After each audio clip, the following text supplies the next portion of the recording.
বন্ধুরা, তো দেখো এখন আমি স্নান করব। আজকে আমরা একটা মন্দিরে পুজো দিতে যাব। আসলে অনেকদিন যাওয়া হয় না মন্দিরে, তো আজকে যেহেতু গরম জল মানে লাইট রয়েছে সকালবেলায়, অনেকদিন ধরে ভাবছি যাবো যাবো করে। তো আজকে সেই মন্দিরটায় যাব পুজো দিতে। তো এখন জল গরম হচ্ছে, তো জল গরম হলে আমি স্নান করব। স্নান করে তারপরে যাব মন্দিরটায় পুজো দিতে।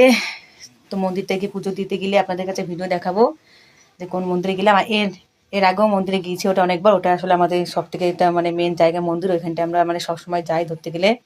গরমকালে একটু বেশি বেশি যাই, আর ঠান্ডার সময় আসলে ওই জায়গাতে ঠিকমতো কারেন্ট থাকে না, আর খুবই ঠান্ডা পড়ে। তো ঠান্ডার সময় তেমনভাবে যাওয়া হয় না। তো আজকে অবশ্যই যাব, আর গিয়ে আপনাদেরকে দেখাবো যে কোন মন্দির, আর এখন মন্দিরটা কেমন পরিবর্তন হয়েছে। তো অনেকদিনই যাওয়া হয় না, তো অনেকদিন পর যাবো, তো খুবই ভালো লাগছে অনেকদিন পর যাওয়ার জন্য। আসলে ওখানে যাওনি, আমরা তো মা কালীর পুজো দিই, মানে মা কালীর ভক্ত খুবই। তো ওই মন্দিরটায় পুজো দিয়ে আমরা আজ পর্যন্ত যা যা চেয়েছি তাই তাই সব কিছুই পেয়েছি। তো এবার যাচ্ছি, মানে যেহেতু আমার হাজব্যান্ড অপারেশন করানো হবে, তো তার আগে একটা পুজো দিতে যাচ্ছি মার কাছে, যাতে সব কিছু ভালো ভালো মিটে যায়। তো তার জন্য মন্দিরে যাচ্ছি, আর এমনিও মন্দিরটা আমরা যাই। তো আপনারা সকলে কি কি চান না চান কমেন্টে জানাবে, আপনাদের জন্য পুজো দিয়ে দেবো সকলের জন্য, যাতে আপনারা সকলে ভালো থাকুন। আর আমাকে একটু বেশি বেশি করে সাপোর্ট করো আপনারা। আমার অনেক অনেক ভিডিও ছাড়া হয়, আপনারা অনেক ধরনের ভিডিওই চান।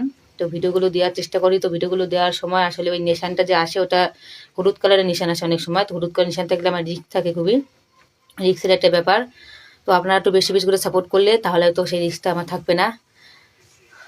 তো দেখো, স্নান করতে যাওয়ার জন্য কানের তারটা খুলে ফেলেছি। আসলে কানটা কিনাটা পড়তে পড়তে কানটা খুবই চুলকান হচ্ছে, তার জন্য খুলে রেখেছি। তো ওটা পরে আবার পরবো। এখন দেখো কটা বাজে, ঘড়ি রয়েছে আমার সামনে, দেখো এই যে দেখেছো 11টা বাজতে গেল। আসলে গরম জলের জন্য সময় লাগছে, এক একজন করে স্নান করতে হচ্ছে এক এক বালতি জল দিয়ে।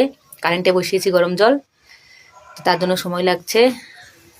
তো এখন আমি স্নান করতে চলে যাব, তারপর আরেক বালতি বসাবো, ব্যাস তারপরে মন্দিরে চলে যাব পুজো দিতে। তো সকাল থেকে কিছু খাইনি, শুধু এক কাপ চা খেয়েছি, না খেয়ে যাচ্ছি মন্দিরে পুজো টুজো দেওয়ার দিন, না খেয়ে যাওয়াই ভালো। তো আমাদের এখানে মন্দিরের আশেপাশে লোকেশনটা কেমন, এখন শস্যগুলো কত বড় হয়েছে সেটা আপনাদেরকে দেখাবো আমি, যে কত বড় শস্য হয়েছে এখন। আর এখন আমাদের আরস্থানে আর এই এই এই মাসটাই গরম থাকবে, তারপরের মাস থেকে গরম আর থাকবে না। মানে এই মাসটা আসলে ঠান্ডা থাকবে, তো পরের মাস থেকে গরম পড়ে যাবে আমাদের এখানটায়। পরের মাস থেকে গরম পড়ে যাবে, যেহেতু এখন এটা ফেব্রুয়ারি ধরো চলছে, জানুয়ারি মাস তো চলে গেলে ফেব্রুয়ারি মাস আসবে। তো মার্চে আমাদের এখানে গরম পড়ে যায়, মার্চের সময় আমাদের এখানে শস্য কাটা শুরু হয়ে যায়, মার্চ এপ্রিলে। তো বন্ধুরা, শস্যগুলো কত বড় হয়েছে, শস্যর কেমন ফুল হয়েছে সেটাও আপনাদেরকে দেখাবো আজকে। আর কোন মন্দিরে গেলাম সেটাও আপনাদেরকে দেখাবো। সকালবেলা ঘুমই হয়নি, ঘুমিয়েছিলাম তো ঘুমই হয়নি, তো দুই সাইডে খুব ব্যথা করছে।